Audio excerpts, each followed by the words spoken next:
The benefits of outdoor learning for preschoolers are plentiful and at this point, backed by years of research. Right? Being in nature increases emotional, social, physical well-being. Access to green spaces has proven cognitive benefits in executive functioning, in creativity. Children have improved eyesight.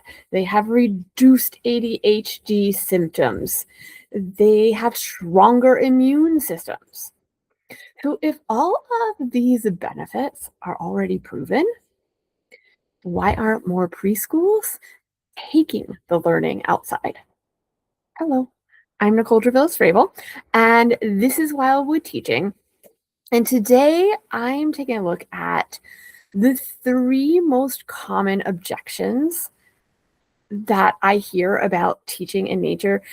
This is what happens when I tell people that I am teaching outside, and then they have a whole bunch of questions, or they just raise their eyebrows and say, well, that sounds lovely. And that's great for you, but I could never do it. By far, the most common objection I hear from people as to why they cannot take learning outside has to do with the weather.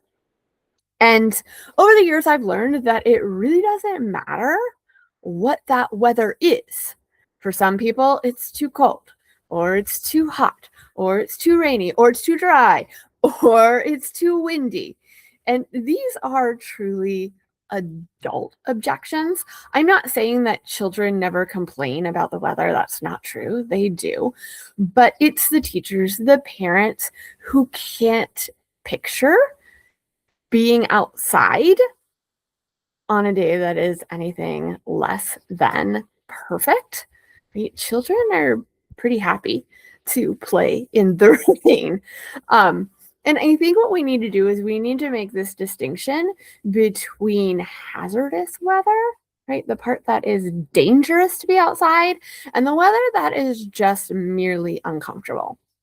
Because the truth is, learning is uncomfortable. That's the sweet spot. That's where we learn resiliency. That's where we learn how to problem solve, right? Dealing with uncomfortable weather gives us the chance to use human ingenuity to come up with solutions.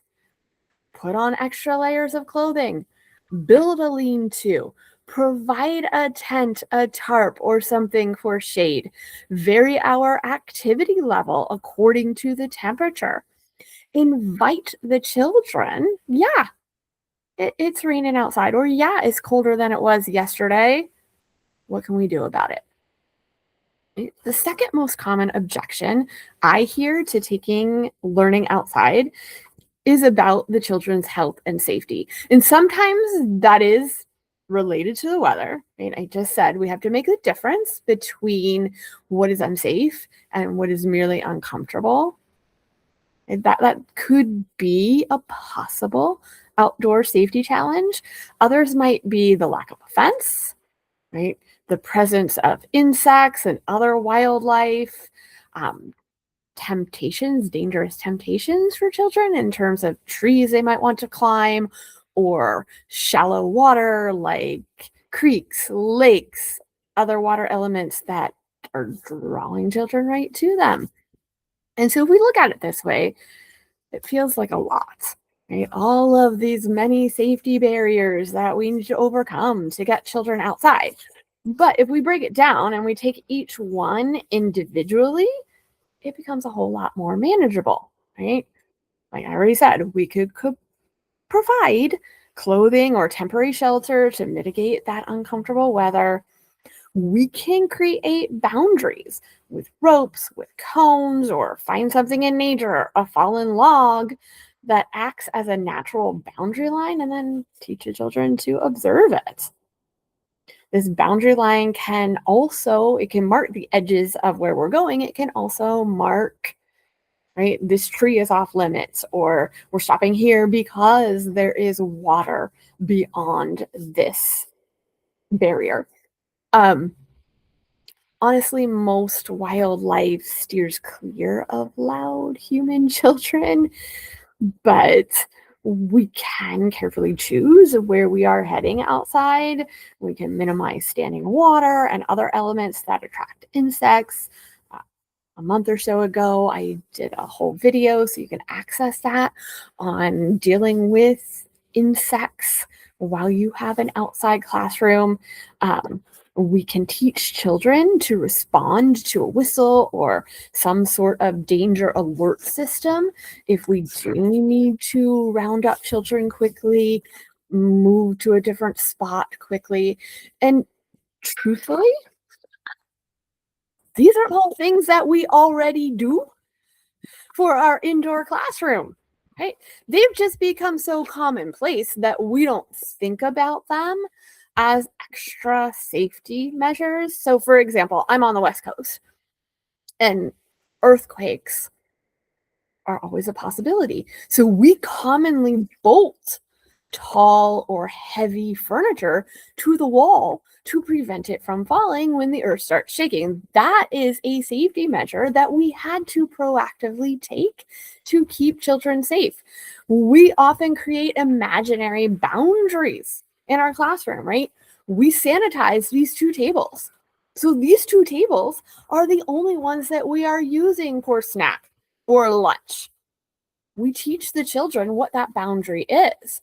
Or our playground ends at the play structure, and it doesn't extend into that empty field that goes across into a public area. We teach children fire drills, earthquake drills, so that they know what to do if there is an emergency. Nothing is different, really, outside, just slightly different measures that we are taking. The third most common objection that I hear is about time. I can't go outside because it's something extra on my already packed day. Or I don't have time to plan outdoor learning experiences, much less teach children the routines and transitions that it's going to take to get everybody actually outside. Or I don't have time because I have all these learning standards, right? That I am expected to meet, and we can't do that outside. And so I hear you about the time, right? Time is our biggest enemy in early ed, but right, we can fix that, right? Just extend the time that children are staying outside to minimize those transitions. Or take your academic standards outside so that it's not one additional thing, but the outdoor learning is just part of your curriculum. Because anything that you can teach inside, I'm here to tell you, you can absolutely teach it outside as well. Literacy, math, science, motor skills, social emotional skills, arts, all of it is possible to learn outside. And what it comes down to is that all of these objections, dealing with weather elements, keeping children safe, integrating nature into our regular preschool day, really boils down to one thing: teacher confidence, right? In order to tackle nature-based teaching, educators need to feel confident that they actually can do it, that they have the tools and they know what needs to happen, so that they can surmount whatever barrier, whatever obstacle is in the way. And so how do we build confidence? We take the time to learn from others. We do the research, we do the reading, we watch the videos, talk to colleagues, and we take that one small step. We practice it, we get good at it, we build on those successes a little bit at a time.